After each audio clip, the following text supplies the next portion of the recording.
Nagsagawa ng 2-day live fire exercises ang 2nd Field Artillery Battalion sa Quezon, Bukidnon para mas mahubog pa ang kaalaman at kakayahan ng kasundaluhan.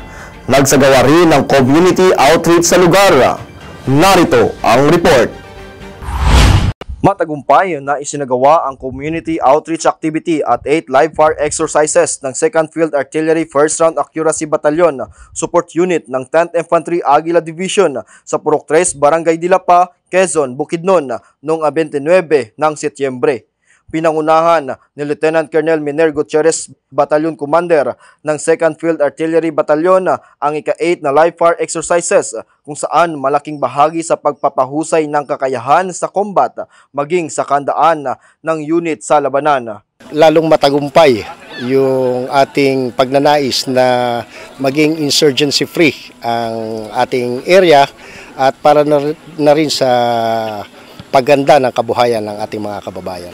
Inilarawan ni Kagawad Rodelio Espaner Sr. ang Purok 3, Barangay Dilapa, kaya naman hindi nakapagtataka na minsan nang naging NPA hotspot area ang kanilang purok, ang Komunistang Teroristang Grupo o CPP-NPA. Kay sa unang panahon ng Quezon, red flag din mi.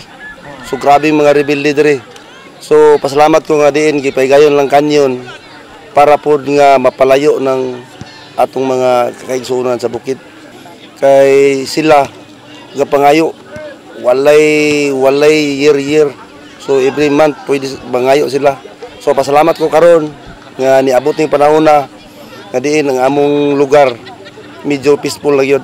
Ikanatuwa naman ng mga residente ng Barangay Dilapa at Barangay Santa Cruz ang isinagawang community outreach activity ng TUFAB katuwang ang iba't ibang ahensya ng gobyerno noong 28 ng Setyembre. Dako ni kaigtabang sa atong target nga makumplito gyud nato nga wala na insurgency diri sa atong nasod nga moy nakadagsamok diri sa Quezon. Nakita gyud nga sukad na undang ang insurgency, dako na kay diferensya nga improvement pag-ayo sa ekonomikanhong kinabuhi sa katawhan. O kana atong padayonon busa atong hangyon ang army nga magpabilin diri gyud sa ato magpakita sa ilang serbisyo sa katawhan. Ang 2 araw na aktibidad ay nagdulot ng pag-asa at kaginhawaan sa mga Ata Manubo tribes sa Barangay Dilapa, Quezon, Bukidnon.